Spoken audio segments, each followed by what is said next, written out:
امریکی صدر کی جانب سے ایرانی سپریم لیڈر کو قتل کرنے اور ایران کی جانب سے مذاکرات کے لیے کانٹیکٹ کرنے کا جواب دیتے ہوئے اقوام متحدہ میں ایرانی مشن نے کہا ہے کہ کوئی بھی ایرانی اہلکار وائٹ ہاؤس کے دروازوں کے قریب بھی بھٹکنا نہیں چاہتا۔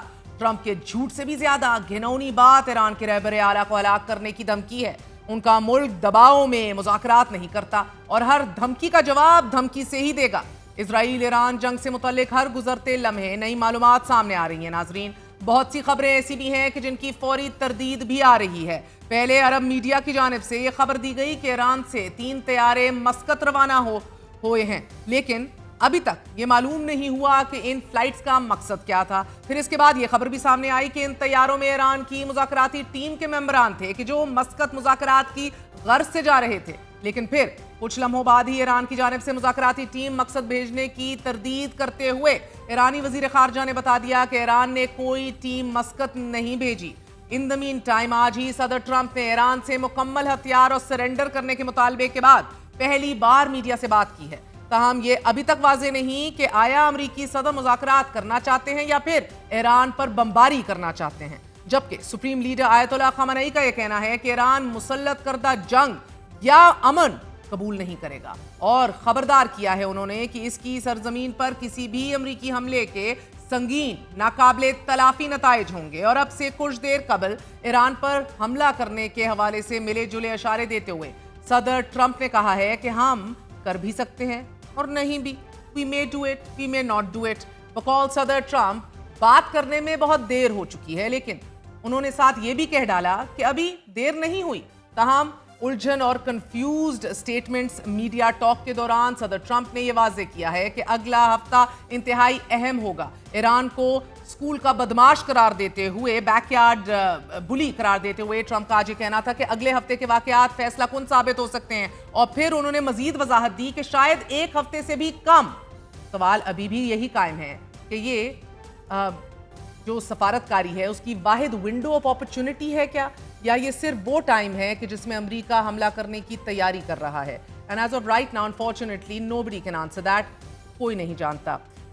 ٹرمپ نے یہ بھی کہا nothing's finished till it's finished، اور یہ کہتے ہوئے مکسڈ سگنلنگ کی۔ اور اس میڈیا ٹاک میں امریکی صدر ڈونلڈ ٹرمپ نے آج یہ کہا ہے کہ میں بہت افسردہ ہوں کیونکہ ایران بہت مشکل میں ہے اور وہ مذاکرات کرنا چاہتا ہے۔ میں ان سے کہہ چکا ہوں کہ جب میں نے آپ کو مذاکرات کا کہا تھا، آپ نے مذاکرات کیوں نہیں کیے؟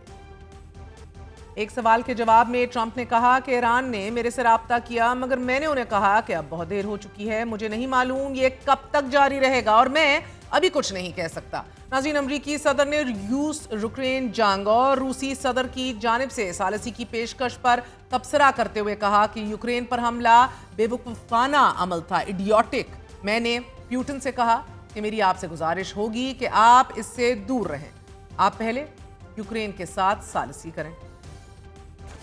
گزشتہ روز ایرانی سپریم لیڈر آیت اللہ خامنئی کو قتل کی دھمکی دینے اور انکنڈیشنل سرنڈر کا کہنے والے صدر ٹرمپ آج بے بس بھی نظر آئے ہیں اور کنفیوز بھی۔